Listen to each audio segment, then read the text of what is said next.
Hello guys, Jagveer Singh back with another video of Mastercam 2022, and in this video I will continue the last part where I left, and which was just introducing the machine group of mill inside the Mastercam. So today we will be working on making the toolpaths for this particular part. So let's get started. So first of all, we know that in our stock setup we left 20 thou on Z, which we can see that if we go on the front view, and we can see that there is a very small extra material that we have left, which is 20 thou. Because the part is too big, that's why we need to zoom in a lot. So we need to get rid of it, and I kept that particular space just for the facing operation because I would like to have my part to be smooth on the surfaces, and it should be a good shiny finished part instead of just a worn out or a rough look part. That's very important.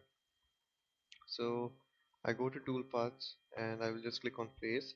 I don't need to select anything because it's just going to select the top of the stock that we have already chosen, and I have to specify the tool.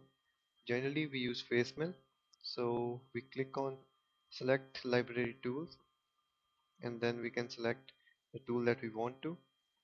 I generally use filter because I know that which tool am I supposed to use. So here by default all the tools are selected. You can click on none to deactivate them all, and I just need the face mill. So this is the face mill. Left click once. So here it says tool diameter. If you already know the tool diameter, you can insert in it. Let's say I'm going to use 5 inch. I'm not sure if it exists or not, but we do have 5 inch, so let's go for a bigger tool because the part itself is pretty big. 10 inch is going to be okay. We do have 10-inch face mill. I'm just going to insert that in. So now you can number the tool that you want to. Let's say I'm just going to consider that face mill as tool number 1. And feed rate, well, feed rate is always going to be dependent according to uh, the type of tool that you have and also the material that you are using. So the feeds and speed, as we had the option in the properties for the tool settings, I use as choose the feeds and speed calculations with respect to the material. So these are a default that they have given you, but if your company standards expect and they give you a certain feed and speeds, then you should follow those. Let's say I'm just going to go for 20 feet, and spindle speed definitely is going to be around, you know, uh, according to your machine for sure. Sometimes if there are small machines, they don't have more than RPM of 8,000. So I mean, these parameters are all dependent on what kind of machinery do you use and what kind of tools do you have and what kind of material of tools do you have and what kind of material are you trying to cut.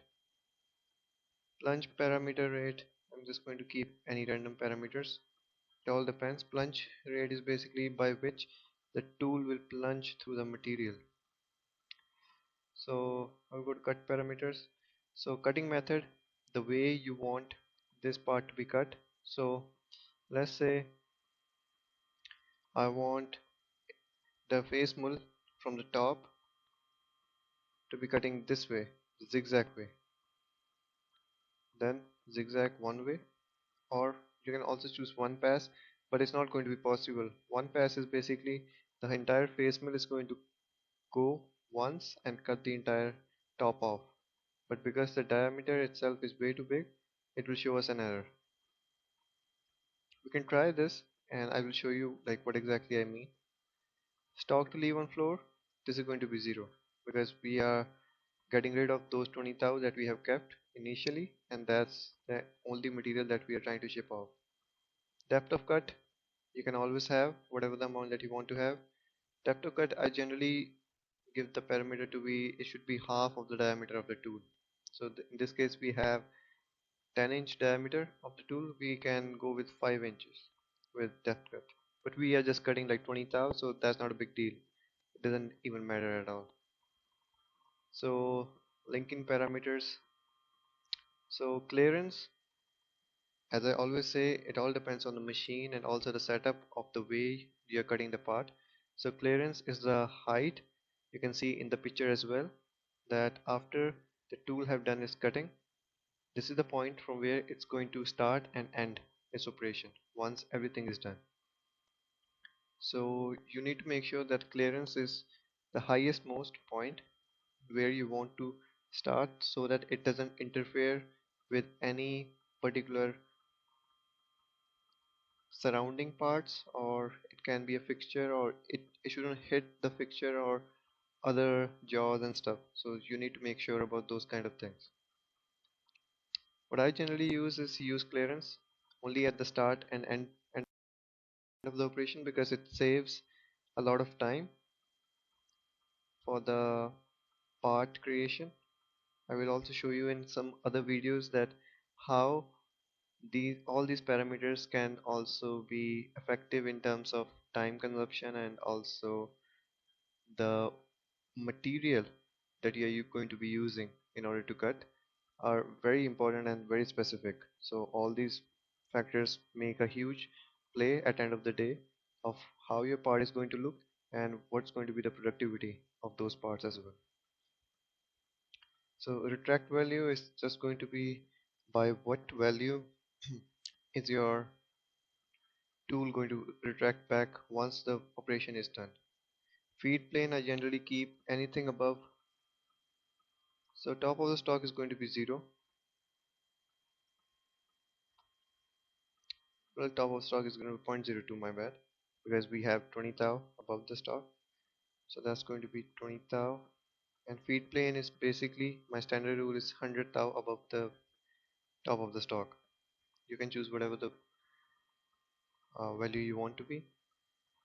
You can choose it to be 0.12, or zero point 0.2 is good enough as well. And yeah, I mean, these are good enough. So top of the stock is 0.02 because we have some of the material left, as I told you, just right here you can see, and depth is going to be 0, so we just want to get it clear till the origin. Then planes are good. So yeah, so because I right now I'm on front plane, so by default it's going to be all three of them are going to be on top, but in case they are not, you can always click on this small tabler, select tool plane and click on top, because we want all the cutting and all the construction planes to be on the top. Coolant is very important. Flood should be on. It's basically MO8, and you don't want to be cutting aluminum without a coolant because it can easily melt. And I click OK. So you see tool diameter is not large enough to face the part in one pass, because I already told you that we selected one pass as cutting parameter. It's not going to allow us to cut. So that's why we have other options, either zigzag or one way, or whichever the way you think is good. Zigzag is better, that's what I personally feel. Step over amount is the amount by which you want the tool to move ahead. So I mean 50% is good enough, 75 is good enough, because the tool is too big in this case, so it doesn't really matter. Overlap value is good enough, approach distance, all these values are good. Yeah, I mean everything looks good, that's not going to be an issue. So you see, so now it went through successfully. I can go to isometric and you can see that it looks good and nothing is hitting. Or even if you want to verify this, you can verify right here, verify selected operation. Okay, sometimes it shows error to me for the first time, and then I can do it just a second time I try, it always work. So that's how it is for some conditions. What I generally do is I always make sure that I have the collision on under the stop condition, so that I can make sure that if there is any collision, then I will be able to know. For verification, I just change the color loop in order to differentiate the different type of tool paths that I have. So now you can see that because the part is way too big, in normal life we don't use these big of parts. It's very rare to see these kind of parts until unless you have very long mill machines that are specifically used for cutting like very long parts. And you can see that this is our face mill, and I can run it. It's going to be a very quick operation, I'm assuming, because that's why I need to slow down the speed. So it cuts this way one way and the other. So it's basically cutting 20 thou, and you can also see the time right here, the total the time is going to take.